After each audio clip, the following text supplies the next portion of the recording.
ऐसे ही एमएसपी के लिए पूरे देश भर में एक बड़ा आंदोलन चलाना पड़ेगा। नहीं, आप आंदोलन के लिए तैयार रहो, आंदोलन होगा। जिनके गांव में मंदिर है, अपनी मीटिंग मंदिरों में करनी शुरू करो, मंदिरों की कमेटी बनाओ। नहीं तो ये बीजेपी और आरएसएस के लोग वहां की कमेटी बना के आपके मंदिरों को कब्जाने का काम करेंगे। मंदिरों को खतरा मुसलमान से नहीं है, देश में गांव के मंदिरों को खतरा बीजेपी और आरएसएस के लोगों से है। इनकी बहुत के लोग लाठी लेकर चलते हैं, तो भाई आपकी भी परेड लाठी लेके। एक ही चीज पर रिसर्च हुई, फसलों पर कोई रिसर्च नहीं है। एक चीज पर रिसर्च जरूर है कि वोट कैसे मिलेगी, उस पर पूरी रिसर्च देश में हो सकती है।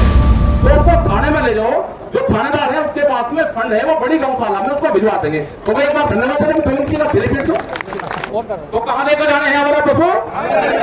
पुलिस कोई चीज देते हैं तो तुरंत काट दिया, तुरंत पैसे काट लेंगे। हमारा गन्ने का भी ऐसे ही करवा दो फसलों के। एक आंदोलन के लिए तैयार है आप सब लोग। जो उत्तराखंड का किसान है उसको सीधा नुकसान उसको होगा। दूसरी चीज है कि बाहर के व्यापारियों को फायदा हो। पिछले साल कश्मीर के किसानों के ट्रक 15 दिन से 22 दिन तक रोके, जिससे उनको 2000 करोड़ रुपए का नुकसान हुआ। क्या ये एक साजिश थी कि वे ज्यादातर वहां के मुस्लिम किसान हैं, उनको कैसे उनको नुकसान करा जाए? क्या यह षड्यंत्र था? क्या यह है कि किसान अपनी फसल सस्ते रेट में बेच के किसान बैंकों से कर्जा ले और अपनी जो जमीन वो सीधा फिर बैंकों को दे दे, क्योंकि कर्जा उससे पटेगा नहीं। एक साजिश चल रही है। हम पूरा देश का किसान एक हैं। ये सरकारें हमको धर्म और जाति में बांटेगी, किसानों की फसलों का नुकसान करेगी। हमको इकट्ठा होकर बड़े आंदोलन की तैयारी करनी पड़ेगी। जैसे दिल्ली में 13 महीने आंदोलन चला, ऐसे ही एमएसपी के लिए पूरे देश भर में एक बड़ा आंदोलन चलाना पड़ेगा। देश में वैचारिक क्रांति होगी। जो क्रांति, जो आंदोलन विचार से जुड़ा हुआ होगा, उसमें सभी लोग आपके साथ में जुड़े हुए हैं। वे चाहे पुलिस फोर्स के लोग हैं, वे चाहे किसी उसमें नौकरी करते हैं, वे फ्रंट पे नहीं आएंगे, लेकिन वे आपके साथ में घबराने की जरूरत नहीं। आप आंदोलन के लिए तैयार रहो, आंदोलन होगा।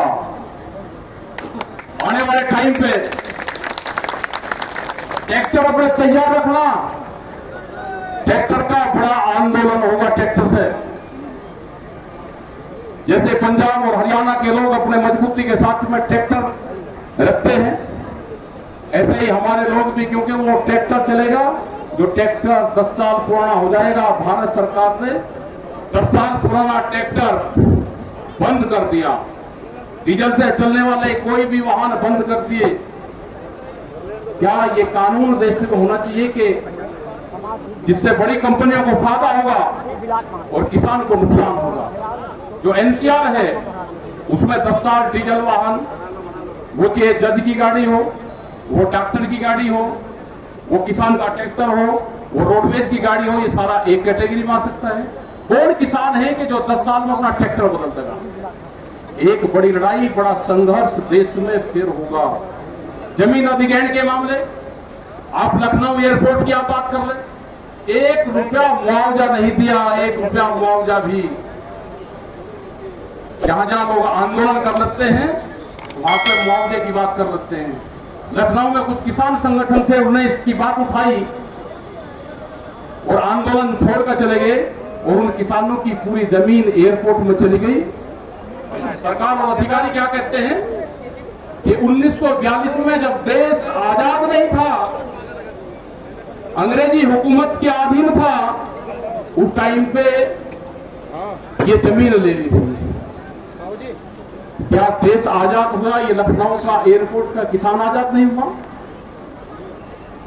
आप आंदोलन नहीं करोगे तो ये आप जमीन फ्री में भी लेंगे। बड़े बड़े व्यापारी आपने देखा होगा कि जमीन खरीद में लगे हुए हैं। अपनी जमीन बेचने का काम ना करो, आंदोलन करने का काम करो। भाई ये बना जमीन वो एग्रीकल्चर कृषि के नाम पे बैनामा करवाते हैं, मीडिया वाले बना उसके बाद वो उसकी दीवार करते हैं। दिखाई दे रहा, मीडिया वाले भी हैं यार। जहाँ दीवार हुई तो क्या उस चक रोड पे फिर आप अंदर जा सकते हो? हाईवे की पूरी जमीन व्यापारियों ने खरीद ली, नेताओं ने खरीद ली, अधिकारियों ने खरीद ली। आपको आंदोलन करना पड़ेगा। जैसे आज आप यहाँ पे आए, इसी तरह से आने वाले टाइम पे मीटिंगें होगी, ब्लॉक स्तर पे मीटिंगें होगी।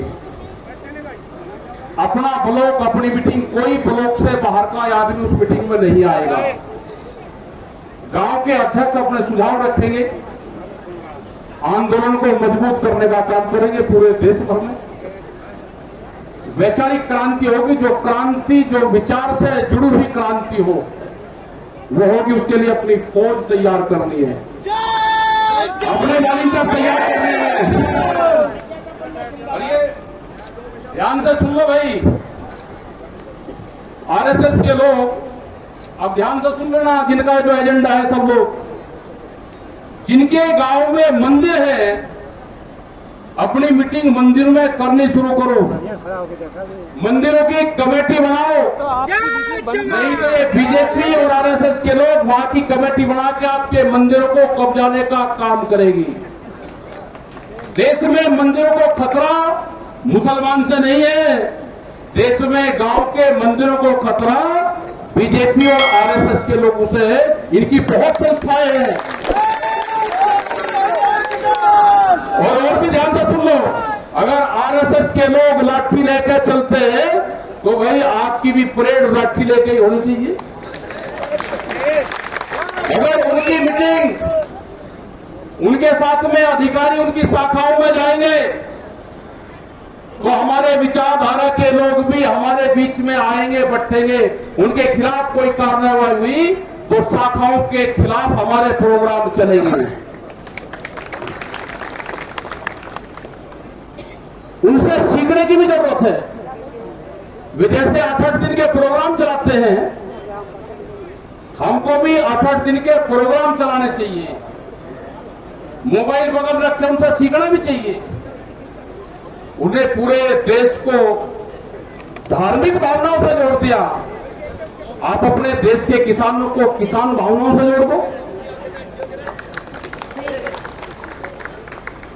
मीटिंगें करो अपनी गांव-गांव में, कमेटियां बनाओ, वे आपके बीच में आएंगे। देश के इतिहास में परिवर्तन करना चाहते हैं, वे इस तरह की ट्रेनिंग दे रहे कि इतिहास में छेड़खानी कर रहे हैं। ऐसा नहीं है कि उसमें वही लोग हैं, उसमें मुस्लिम समाज के लोग भी हैं जो आरएसएस की विचारधारा रखते हैं, वे अपने वहां पे छेड़खानी करेंगे। उसमें सिख समाज के लोग भी हैं। भाई सिख समाज का और मुसलमान का बीजेपी से क्या संबंध है? भूल गए जो आपके साथ अत्याचार हुए। लेकिन इनको आरएसएस की ट्रेनिंग देके इनके ग्रंथों में छेड़खानी करवाई जा रही है। दरबार साहब जो हमारा धार्मिक स्थल अमृतसर में बड़ा, वो है, उनकी कमेटियों में आरएसएस के ट्रेनिंग शुदा सिख समाज के लोग वहां पे घुसा दिए। तो इनसे बच के रहना, इनके विचार तो जरूर लेना, इनकी पॉलिसी ले लो, उस पर काम करने की जरूरत नहीं है।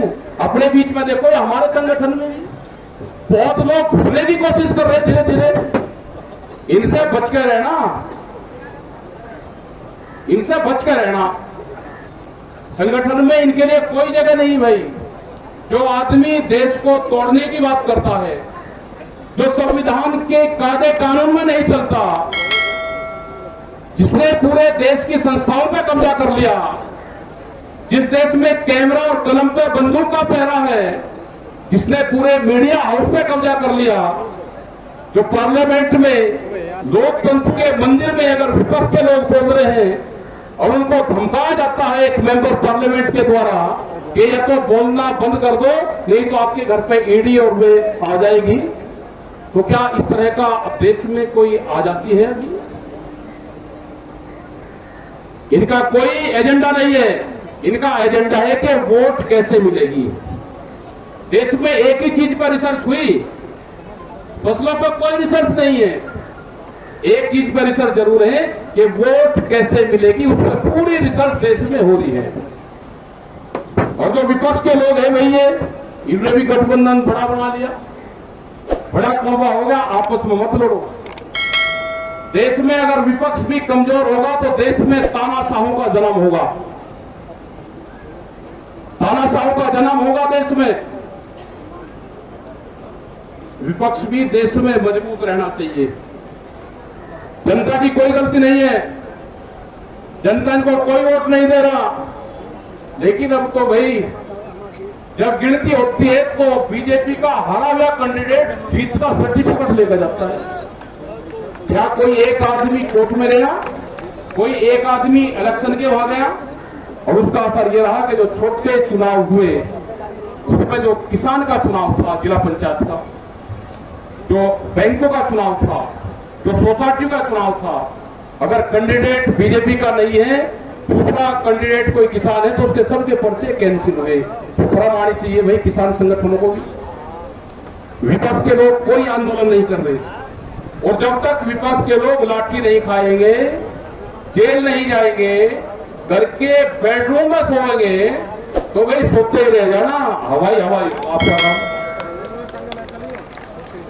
हम नॉन पॉलिटिकल लोग हैं, अपनी बात कहेंगे, जो देश में सत्यता होगी वो कहेंगे।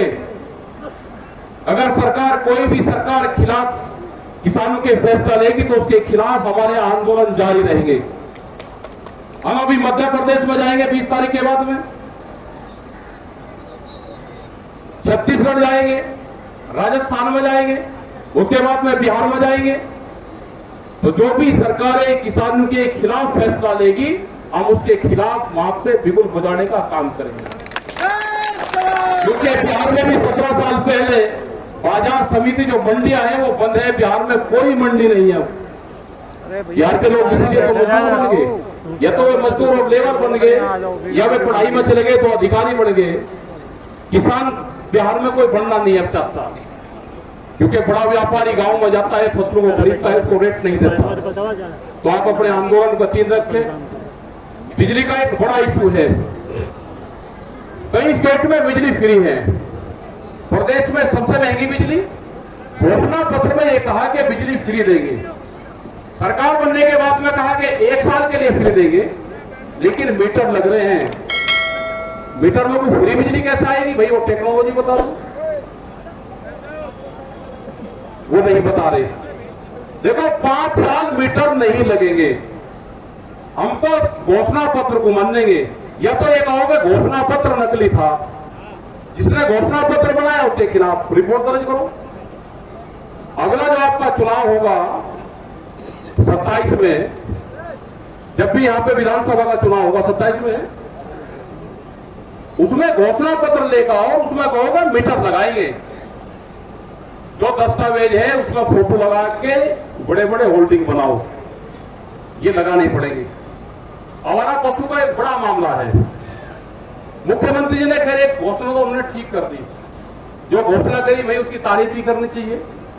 उन्होंने कहा कि अगर आवारा पशु कही है तो उसको थाने में ले जाओ, जो थानेदार है उसके पास में फंड है, वो बड़ी गौशाला में उसको भिजवा देंगे। तो भाई एक बार धन्यवाद मुख्यमंत्री का बेनिफिट दो। जो आवारा पशु है उनको पुलिस स्टेशन में ले जाओ, क्योंकि थानेदार के पास में फंड है, वो गांव को, पशुओं को बड़ी गौशाला में भिजवाने का काम करेंगे। भाई जब चोर को भिजवाने का काम करे तो ये भी तो इन्हें कौन भिजवाएगा? तो कहां लेकर जाने हैं हमारा पशु? पुलिस स्टेशन में। मुख्यमंत्री जी का एक आध काम तो ठीक है, ये ठीक है नहीं? हाँ ठीक है, एक आध काम तो कम से कम ठीक कर ही है, क्योंकि थानेदार भी एक आधी काम नहीं करता हो, धारा धारा ठीक काम कर लगेगा। मुख्यमंत्री की घोषणाएं में हम घोषणा पे काम करते हैं, इसे प्रमुखता से ध्यान रखना। थानेदार झूठे मुकदमे लिखे आवारा पशु कहां जाएंगे? वे जाएंगे थाने में। आवारा पशु जंगली जानवर जो खास करके बिजनौर और जो हमारी लखीमपुर खीरी तराई की जो बेल्ट है, इसमें पहाड़ से नीचे जो जंगलों से जंगली जानवर आ रहे हैं जो हमला करते हैं, उनको सरकार फेंसिंग वहां पे करे, तारबंदी करें, उसमें गेट लगाए, नीचे में जानवर ना आए। ये जो है बहुत जगह आंदोलन आपके चल रहे, बाजपुर में उत्तराखंड में 20 गांव की जमीन ली जा रही, वहीं पे ही ये जसपुर में आंदोलन हमारा चल रहा, घर तोड़े जा रहे। ऐसे ही हमारा डोईवाला में वहां पे भी 20 गांव की जमीन ली जा रही है कि स्मार्ट सिटी बनाएंगे। स्मार्ट गांव की बात करो भाई, सिटी तो जो बन रही है इसी में ही काम करो। तो ये है कि जो ज्ञापन है, जो अधिकारी यहाँ पे है, गन्ने का रेट का सवाल है। भाई मायावती से भी कमजोर मुख्यमंत्री है गए, मायावती से तो मजबूत है, ज्यादा सिटारी। 40-40 रुपए अगर मायावती बढ़ा सके तो ये क्यों नहीं बढ़ा सकते? लेकिन इनको पावर नहीं है, दिल्ली इनको रोकती है। हम तो धन्यवाद दे देंगे, 80 रुपए का झटका दाम आपको गन्ने में, हम धन्यवाद दे देंगे, दे दोगे धन्यवाद? नहीं भाई, हाँ मायावती से कमजोर थोड़ा है ना, अखिलेश से कमजोर है भाई। अब तो देखो नंबर 1 पर मायावती है, दूसरे पर अखिलेश और तीसरे पे योगी जी। अगर इनको नंबर 1 को आना पड़ेगा तो भाई जंप मारना पड़ेगा, जंप मार तो हम आपको नंबर 1 को बता लगेंगे। और गन्ने का रेट झूठ बोलते हैं कि गन्ने का भाव हमने पूरा भुगतान कर दिया, आंदोलन जगह जगह चल गए, भुगतान पूरा कर दिया, होल्डिंग लगा रखे, भुगतान पूरा कर दिया, प्रेस वाले तुझे भुगतान पूरा कर दिया। लखनऊ में तारजुमा हो गया होगा, भुगतान भाई किसान का तो हुआ नहीं। बुढ़ाने में इसमें जो बजाज शुगर फैक्ट्रियां हैं, मोदी ये कई ग्रुप है ऐसे, इन्होंने भुगतान नहीं करा, कुछ फैक्ट्री ने भुगतान करा। डिजिटल भुगतान हो, प्रधानमंत्री का पायलट प्रोजेक्ट है डिजिटल इंडिया। हम तेल ले या कोई चीज लेते हैं तो तुरंत कार्ड दिया, तुरंत पैसे काट लेंगे। हमारा गन्ने का भी ऐसे ही करवा दो फसलों के। एक आंदोलन के लिए तैयार है आप सब लोग, जो अधिकारी यहाँ पे हैं वे आ जाए, उनको बुलवा लो भैया अधिकारी। वो तो ठीक है, ना हो तो कोई बात नहीं, प्रेस ही हमारे अधिकारी है, बुलवा लो और जगह छोड़ दो। यहाँ पे लखनऊ का कौन लोग है?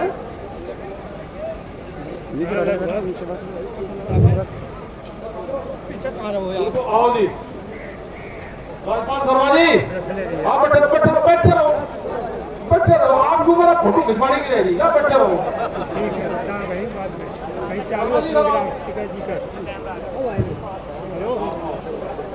इधर आ जाओ, यहाँ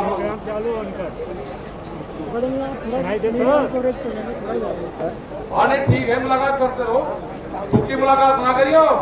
हाँ ठीक है, दो दिन। अब तो पुलिस के पास में ज्यादा पावर आ रही, आप काम करते रहो जी, ठीक है। इसमें 2 पेज है, ये जहाँ जहाँ भी होगा अपना भेजने का काम करना। ये तो आप बताओ। आपका ज्ञापन सम्मान यहाँ ले लिया गया है और जो भी संबंधित जिम्मेदार पक्ष होंगे उन सभी तक आपकी बात पूरे जोर के साथ पहुँचा दी जाएगी। धन्यवाद।